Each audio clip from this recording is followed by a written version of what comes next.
when to upgrade your drone. And I'm going to use myself as a kind of case study in my thought process and what I was looking for and how I determined when to upgrade my drone. Now, everybody's case is going to be a bit different, but this is at least how I thought about it and choosing when to upgrade, when to buy a drone. And especially once I started my business, the key things I looked into in deciding whether it was time or not. Now, my name is Adrian Bowen and I'm the owner of Bowen's Aerial Photography, and I've been flying drones since 2020. I have around 1,100, 1,200 flights under my belt since I first flew a drone, and that would have started off with the Maverick Mini. So I bought the Maverick Mini in 2020. It would have been October of 2020, and it was an interesting little drone. At the time, I wasn't thinking about a business, and I just wanted a drone to really practice. I've been following drones since, I think the oldest video of a drone I would have watched would have been probably, I think, the Phantom 2 or the Phantom 3 when DJI brought it out. And I thought they were pretty cool for what they could do. And in 2020, I decided it was time to buy a drone. So I didn't want to spend too much, and at the time DJI wasn't bringing out, at least in my perspective, DJI wasn't bringing out a lot of drones all at once. It was years. I think at the time, I could be wrong, but I think even rumors of like the Phantom 5 started somewhere around there, if not in 2020, in 2021. And yeah, Phantom 5 has not come out, but I would have gotten it. It was affordable at the time. There were rumors of the Mavic Mini 2, or at least the Mini 2, because I think they dropped the Mavic name somewhere around there. But because DJI wasn't bringing out drones so often, I decided to buy it. It was still running off of the Wi-Fi based transmission. The camera could only, I think it could do 4K, or it could be wrong. Actually, I think it's only 1080 that it does. I'll put up something probably here to confirm. But for what I needed it to do, I didn't need anything extreme. It couldn't fly too far, which, at least here in Antigua where I'm based, we don't really have a lot of the restrictions that some of the other countries have, especially in terms of drones above or under 250 grams or anything like that. But for the most part, of course, you want to fly line of sight. Now, it couldn't shoot RAW, it couldn't do D-Cine-like or D-Log or D-Log-M or anything like that. And it couldn't take RAW pictures, but for what I needed just as a drone to fly and to practice with, the Mavic Mini was fine, and I never had any issues with it. Now, when I started my business, this drone really couldn't cut it for the kind of things I wanted to do, especially with the raw pictures, or the lack of raw pictures, because it couldn't take any. So I started flying my dad's Mini 2. Now the Mini 2 stood up better in wind, which was one of the big things for me. It stood up better in wind compared to the Mavic Mini. And it had a better transmission technology. So instead of being Wi-Fi based, I think it was OcuSync 2. I think is what the technology it was using for image transmission. It could take raw pictures, which was a plus. So its ability to take raw pictures and to stand up a bit better in wind was the major things for me. At the time, I was doing mostly, I think it was construction projects. I was going out to a construction development site, a housing project site, and I was taking pictures for the contractor. And that drone was fine for that. I didn't have any issues with it.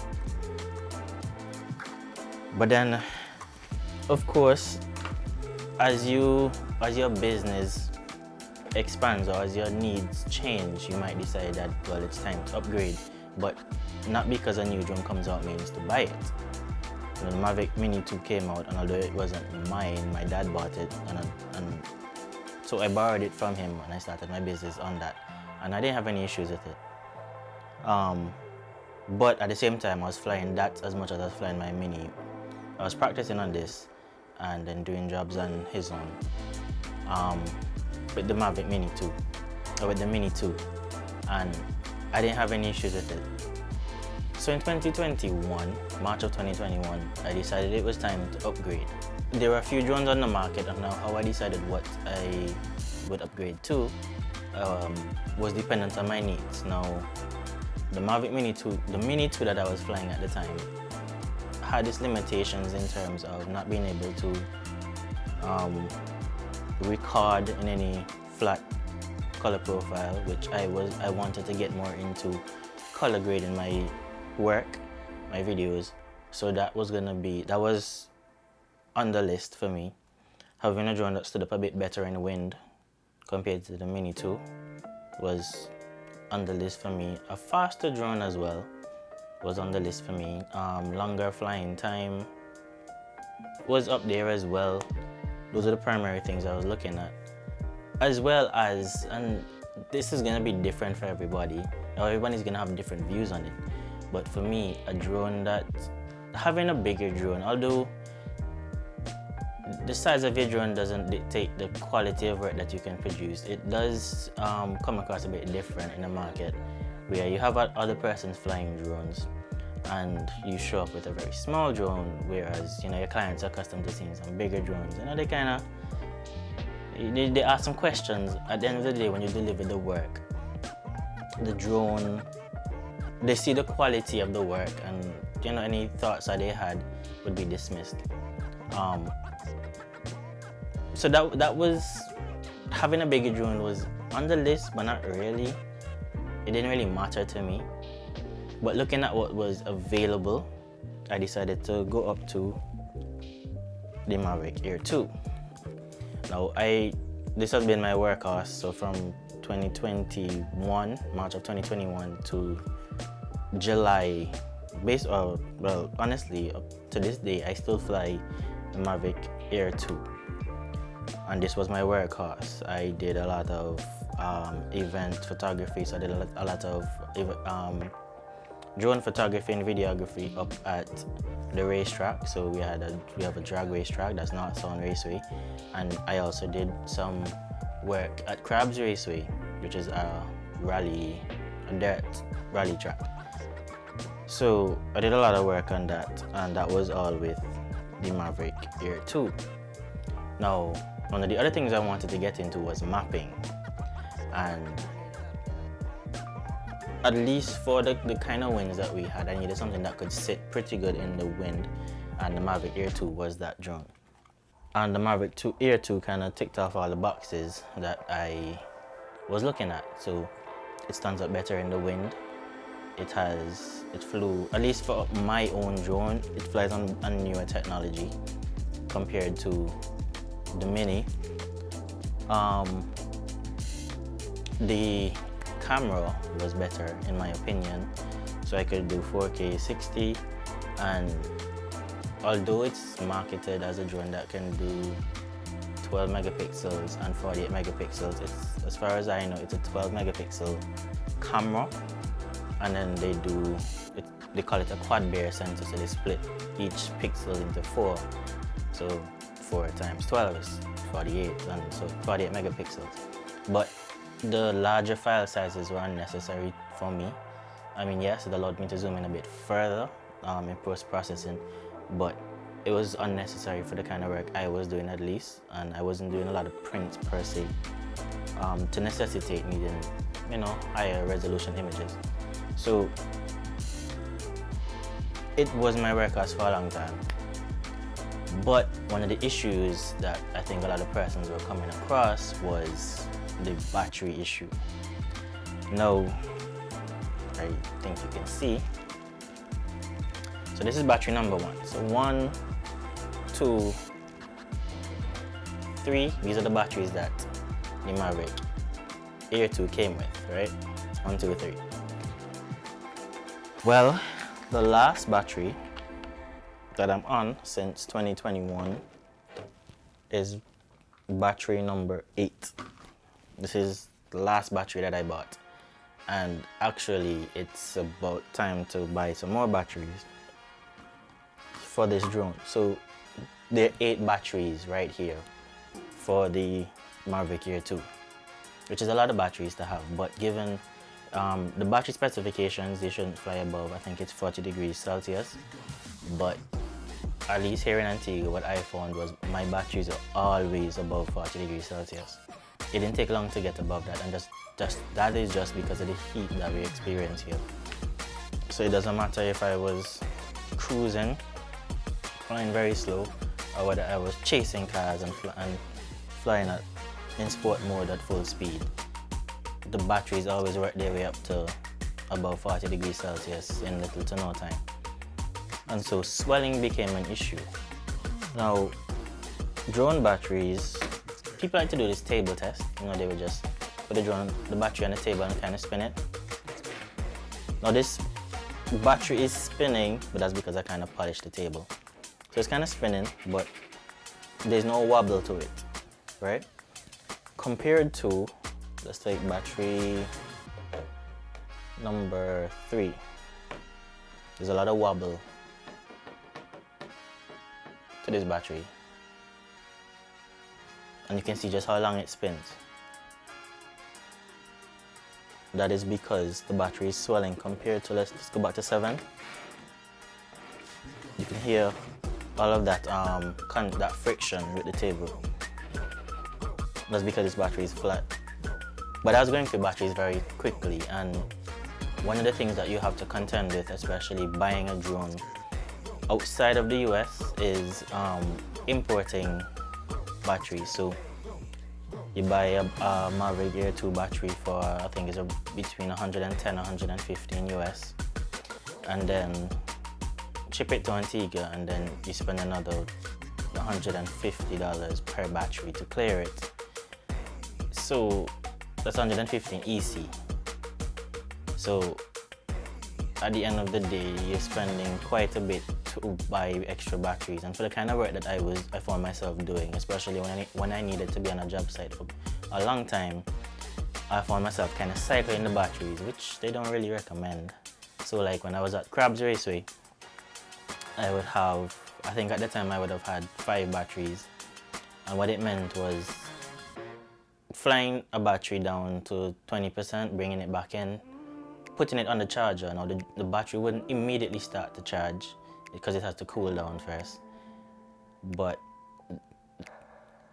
to cool down for the recommended 30 minutes or so that I would have seen, the battery wouldn't cool down that long before it starts charging, and I found myself cycling the batteries. So on one day, trying to record all the races, I found myself maybe going through 10 batteries, so every battery is cycled at least twice, and that's if I had 5 batteries. So if I had 4 batteries, then they would have been cycled more. And that's only if I used 10 cycles. So if I found myself flying more, pushing the drone even more, if there were strong winds, then the battery would have been used for then I would have needed a lot more battery, and they would have had to be charged rapidly, even faster. So then I had to move away from the standard charger, because this only charges sequentially, and I bought a I'll include a picture of the brand, but it charges 4 batteries simultaneously instead of the sequential charging that the stock battery charger does.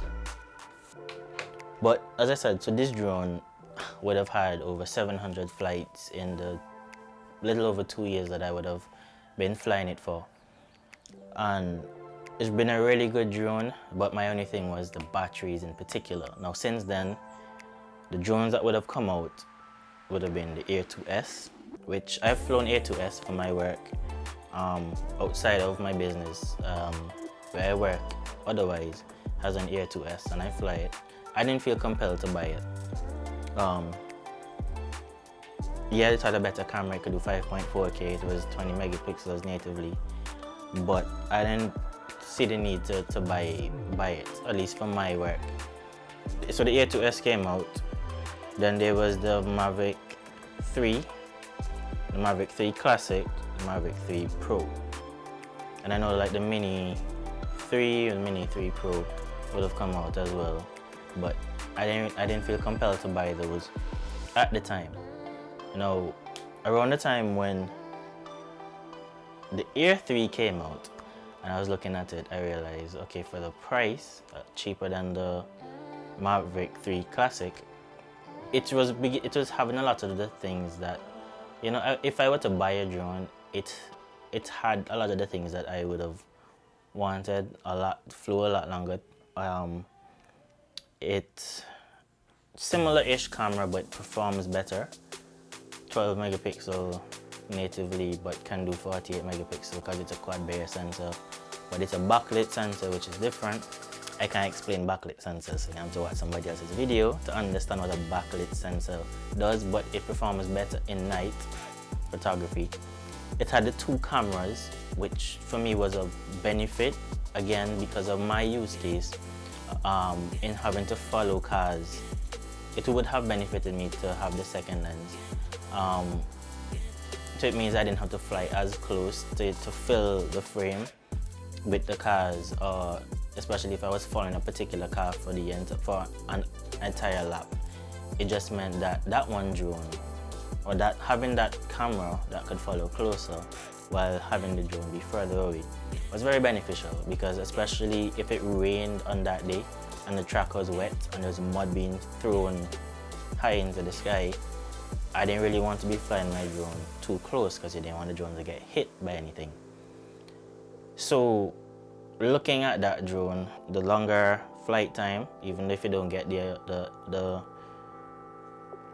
proposed 46 or 48 minutes, I average maybe about 35 minutes. It depends on what I do. It could be less, it could be more.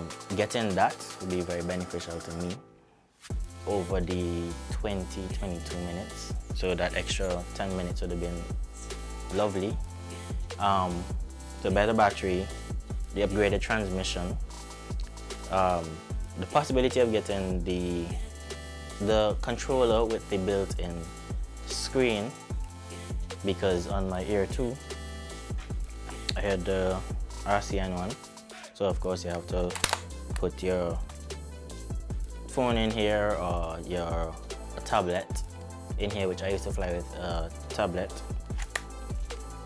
But with the iPad that I had, the problem I had with it was it couldn't be out in direct sunlight, otherwise it would overheat.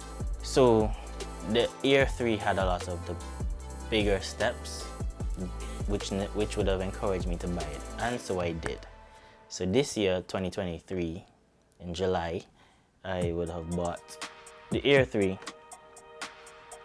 And it's important to know, for all of these, I bought the combo. So all of the drones, the Mavic Mini, the Air 2, and the Air 3, I would have gotten the Fly More combo, so 3 batteries. And this drone, since I've gotten it, it's been, I think, 25 days since I've had it. It's been a really good drone to me.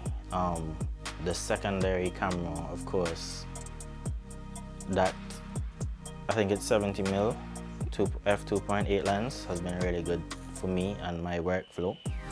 Everybody's not gonna see the necessity in having another lens, but for me personally, that lens was very good to have. And spent a little extra.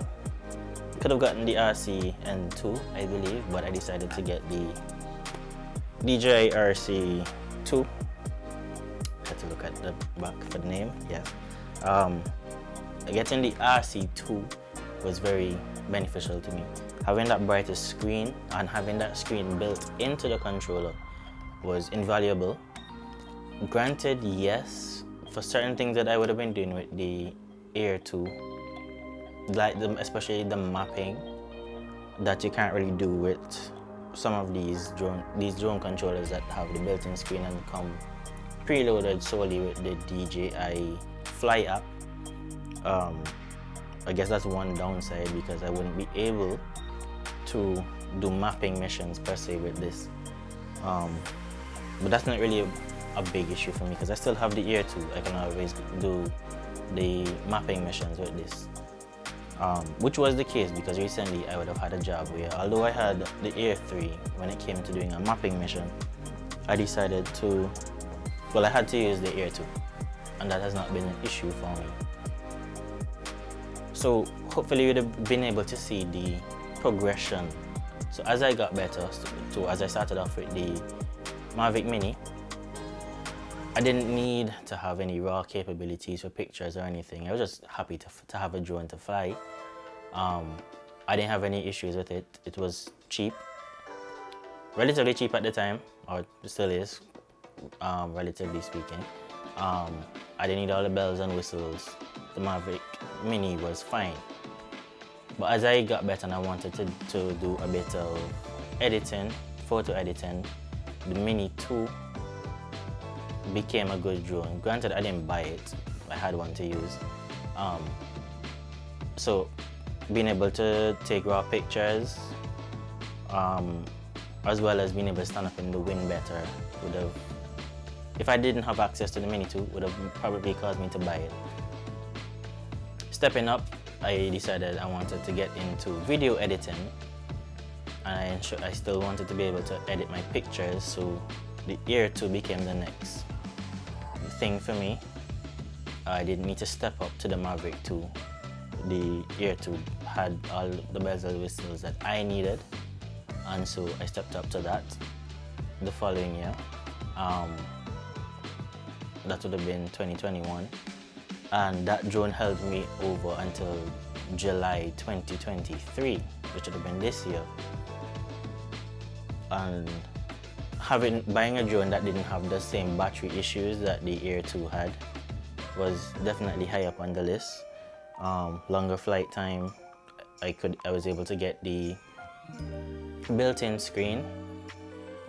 Very important for me, being able to fly at night, because certain events